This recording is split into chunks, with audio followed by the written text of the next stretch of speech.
So ayun guys, another vlog na naman tayo. Dating gawi, tatambay na naman tayo dito sa Binondo Intramuros Bridge.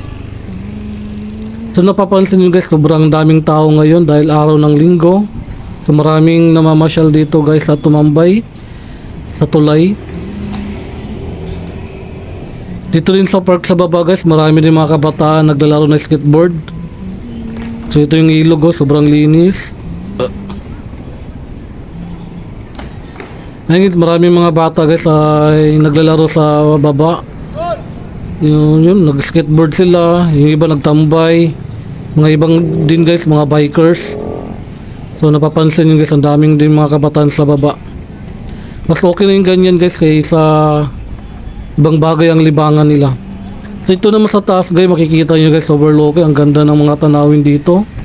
Para ka lang nasa Dubai or like ibang bansa guys.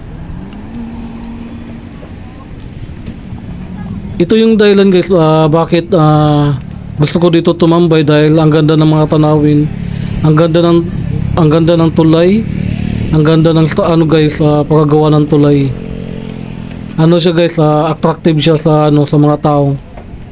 Napapansin niyo, dami mga riders nag-stop over tapos selfie. Yan si kuya, busy sa pagkuha ng sa girlfriend niya. Tignan nyo lang, bubod ang ganda ng tulay na to guys. Tapos mahangin pa. Ito naman yung kabila guys, so yung papuntang Divisoria or papuntang Binondo tapos Divisoria. So dalawa yung daan tulay na yun guys. Yung isa naman papuntang Intramuros, doon naman papuntang Divisoria.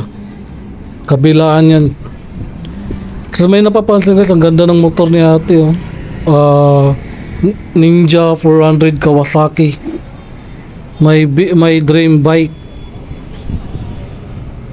Ito naman guys, papuntang Intramuros. So ito yung tulay, ito yung build ni dating Pangulong Duterte at naka-project ito ng China. So sobrang ganda na paggawa guys. Nakikita nyo, sobrang daming tao ngayon, daming mga riders, bikers nag-stop over sa gilid tapos nagpag-selfie. Ito si ate, ang ganda ng Ninja 400 Yan po yung pangarap ko na big bike, Ninja 400 Kawasaki. Sana makuha natin yan balang araw. So ang ganda ng mga tanawin dito guys, ang gaganda ng mga lalakihang matataas na mga building dito.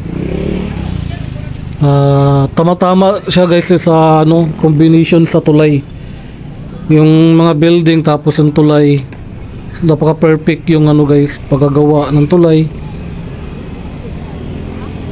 So marami din mga vendors dito guys, nagbibenta ng mga iba't ibang klaseng drinks, pagkain, like tulad yung ice cream, meron din sila dito.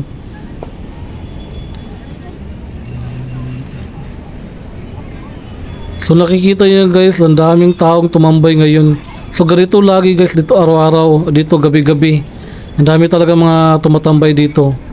Mga bikers, mga riders, nag-stop sila dito sa gilid.